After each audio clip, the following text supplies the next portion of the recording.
Chapter 22. A long, tough slog. 5th dark day of Cantle, 819. 25 days until Sown. A dense blanket of fog covers the rolling hills. The chance of us being spotted before midday is about nil, I say, unable to contain my glee. Before long, Belenos will burn off this fog and will be revealed to any druid that happens to fly over us, Ysella replies. I think not. Look to the west. The west? I can't see more than 20 feet in any direction. Exactly. See how dark it is? A storm is approaching. Our cold, wet band trudges silently along the drenched hills. At last, we spot a homestead. By unspoken agreement, we pick up our pace. Hello, good people, Eosia calls. There is no reply.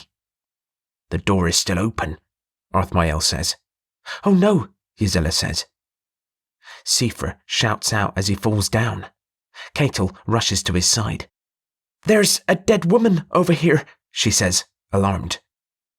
We gather around the unfortunate woman while Eosia sits on his heels to examine the body more closely. He turns her head to the left. That would be the fatal blow, he says. It's an axe wound. Not enough force to cleave her skull, so they might have wanted to keep her alive. My stomach churns at the thought that this woman might have been lucky. Spread out, there are likely to be more poor souls left where they fell. By the looks of her, she's been through childbirth several times, Catel says. If it was possible to increase our collective dread, that did it. This must be the husband, Ysella calls out from outside the open doorway. That's a Korotani spear point, Eosia says. Have they been raiding this deep into Celia's territory? War season ended more than a month ago, Ysella says. But we've been busy chasing raiders from Solent Keep across the hills for the last half-month or more. It could have been a blood feud. Even still, I doubt the Celias could keep such a vicious feud from your notice. Perhaps this was a personal vendetta. If it were a personal vendetta, the homestead would have been burned to the ground, along with the offending family, Arthmael says.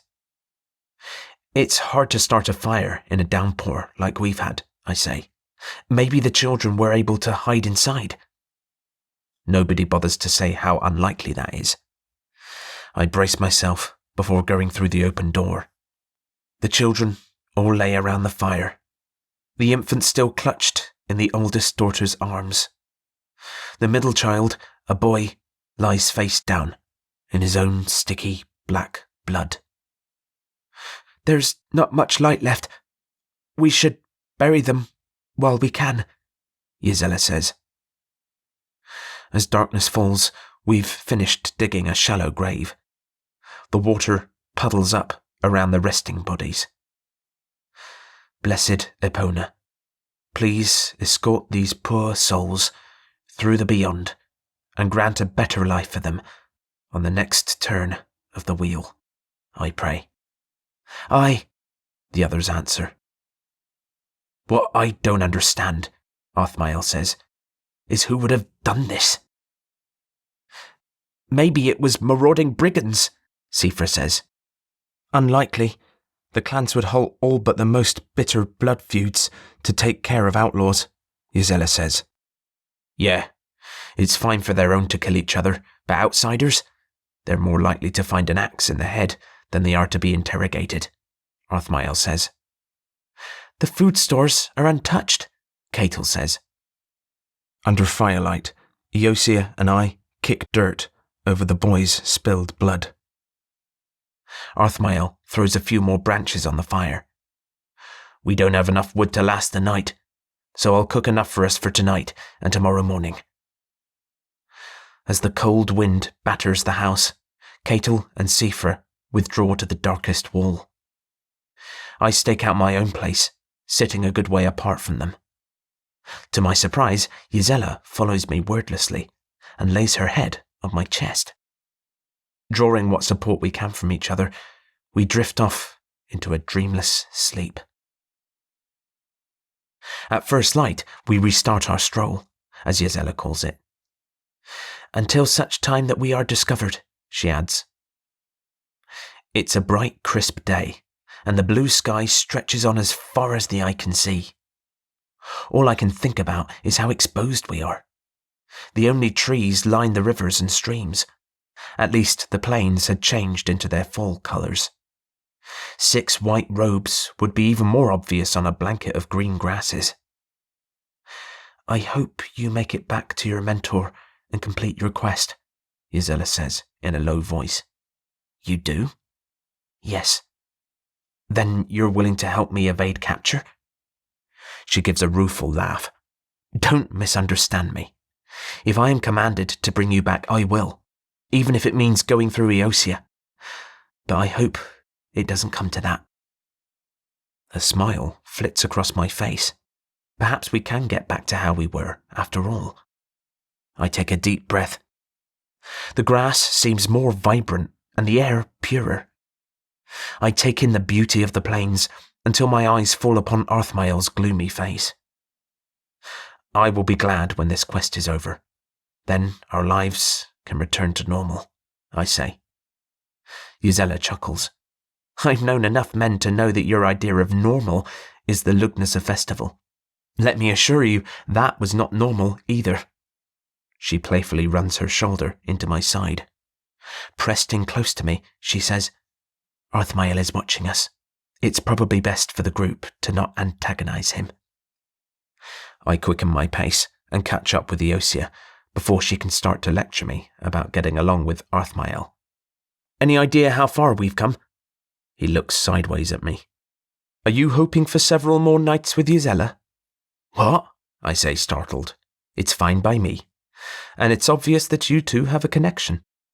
Now, Arthmael, he'll just have to deal with that on his own. But to answer your original question, see how the southwest horizon is hazy? I follow where he's pointing. I suspect that is Yinis Witrin, the Isle of Glass. The fog comes and goes with the tide, which floods the marsh around the Tor. The water is so calm, one could gaze at their reflections for as long as they can sit still. It's a narcissist's dream. The road can't be far now. We'll turn south, and I suspect we'll reach the Tor after midday. Sifra! Ketil cries. We turn back to our group to see that Sifra has managed to fall again. He's amazing at finding every underground burrow, Eosia mutters. How is he a druid? I ask. His talents are not suited for long quests, or walking in general. Arthmael and Ketil help him up. He gingerly puts pressure on his left foot. I'm fine, I can walk it off, he announces. You know what? I say. I need to keep Arthmael in speaking terms if I can. I'm going to switch with him so he can talk with you. I'm not properly equipped to satisfy his desires, Eosia says with a laugh. Talk to him about staff fighting. That's nearly as important to him. I think I hear Arthmael mutter his thanks when I relieve him of his task. It's a start, at least. I'm interested in learning more about what you two are doing, I say to Ketil and Sifra. We don't speak of it openly, Ketil says. Ketil, Boswin is his mentor. If we start doubting our own allies, then everything is lost, Sifra says. He turns his attention to me. The elves and giants each had their own symbols for capturing their thoughts in a physical form. These scripts allow them to leave their thoughts carved into a tree or stone for others to read, even hundreds of years after they are gone. So these scripts are like silent bards? They can record the deeds of times past? Yes, Sifra says. You understand. But these scripts do more than that. They also... Watch, that's a rabbit burrow, I say.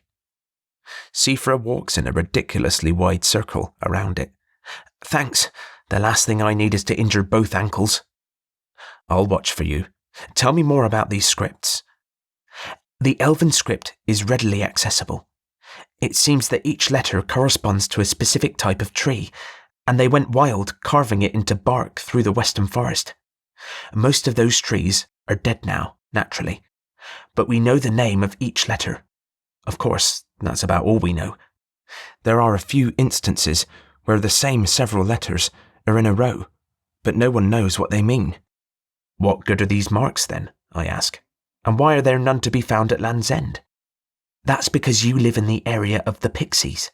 The plains were the land of the giants, and the great western forest was the realm of the elves. I am from Marlowe's, on the far western edge of Brittany. The very oldest trees in the forest have hundreds of these symbols.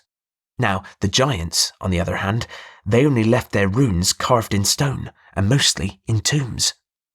So that's what Hedred was doing in the dirt right after the Earth Mother's presence. Yes, exactly. As you experienced in the Long Barrow, these are runes of power, Seifra says. The people of the mainland have been experimenting for centuries with these symbols. If we want to defend ourselves, we need to understand how to use them. Eosia is waving for us, I say. You'll have to tell me more about this when we have time. Eosia is on top of a hill overlooking the western road. See the smoke to the west, near Innis Witrin? Not another massacre, Catel says, horrified. I'm afraid so, but the fire is still raging, Eosia says. So we can confront these brigands, adds Arthmael. I could feel the drumming of horses when I reached the road, Eosia says.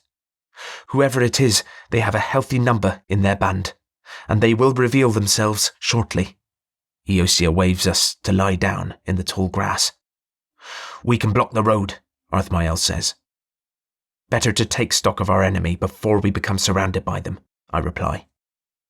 Arthmael scowls at me, but the rumbling of hooves forestalls further discussion. That's Girthsid, Arthmael says. Quiet, Eosia hisses, and everybody stay down. By their white hair, they are still looking to do battle. Once the war band passes, a wagon full of freshly slaughtered hogs follows. We watch them disappear over the hill before anyone dares to move. Eosia upturns his hands, asking for an explanation. Girthsid is a Coratani warrior we met while going to Canton. He and his men said they were going south to hunt the Black Mage's men, Ysela says. He's unlikely to find any in this part of the Cilia's territory, says Eosia. There is no way a single homestead could keep that many hogs, I say. Did you notice that there are several bloodstains on the horses below the trophy heads? Arthmael asks. Let's wait until we're sure they're clear. I don't want them to turn around and ride us down while we're stuck on the road, Eosia says. In truth, no one is in a hurry to inspect the latest carnage.